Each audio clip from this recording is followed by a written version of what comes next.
সাকিব আয় বললাম তোমার স্বপ্নের জায়গা, হ্যাঁ 300 ফিট ঘুরতে চাইছিলা না? কেমন ভাই ভিউটা?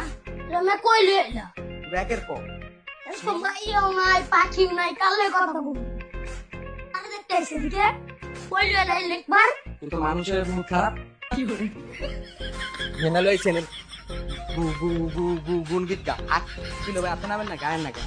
কেমন সাকিব কিলো ভাই আপনি আহেন, আপনার হলে তো হইতাছে না, চালু আহেন। ও ভাই ভুল লাগছে, মাথাটা ঘুরতেছে তো। ওই যেই কথা কইছে এই কথা আমার মনটা যাইতেছে বাসায় যাইগা বেডিং পত্র লইয়া গোছে মুছিয়া, বুঝছেন?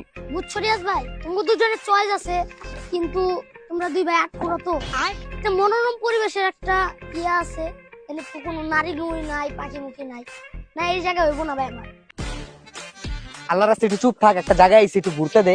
আপনি কি জান ভাই? ভাই হলো না ভাই, ওরে লয়ে আইসি ভাবছিলাম একটু সুমা চেটে দিব, ওই যে নারী দল করে এটা তো জানতাম না। আচ্ছা সাকিব শোন, তুই এই নারী দল তো একটু বাইরে আমাকে একটু সঙ্গমঙ্গ দে বাড়ি। এখনো কত হইলো ভাই? না ভাই তোমার লাগে আমার বন্ধু না, তোমরা ডেট গেছে গা মানে আমার ডেট গেছে গা, আমি নাচ দল ছাড়া ভাই কোনো দল করতে পারবো না। আমার রিয়াজ ভাই শিখাইছে, ঠিক আছে রিয়াজ ভাই? তোর আমি নারী দল করা হয়ে গেছি না রে সাকিব, একটা জায়গায় ঘুরতে লই আইছি রে সাকিব, নয়তো তোরা এতক্ষণে বিসর্জন দিয়ে দিতাম। কথা কম কইস, ডাইনে বামে দেখ, সৌন্দর্য দেখ। আমি আর কথাবার্তা শুনেন না, এদিকে আন। ভাই ওরে লয়ে আমি পারুম না ভাই, আপনার এইদিকে ঘুরেন, আমি অন্য কোনো জায়গায় ঘুরতেছি ভাই। তুমি যাও গা, তোমার আর আঙুল লাগবে না, একটা ড্রিং আছে চারটে লাভ দিয়ে দিবে ভাই। চলো ভাই, আমরা ওই কর্নারে যাই, দুইটা মাই আইলো দেখলাম আবার কোন মেয়ে দিছে? একটা এদিকে একটা এদিকে। এ ভাই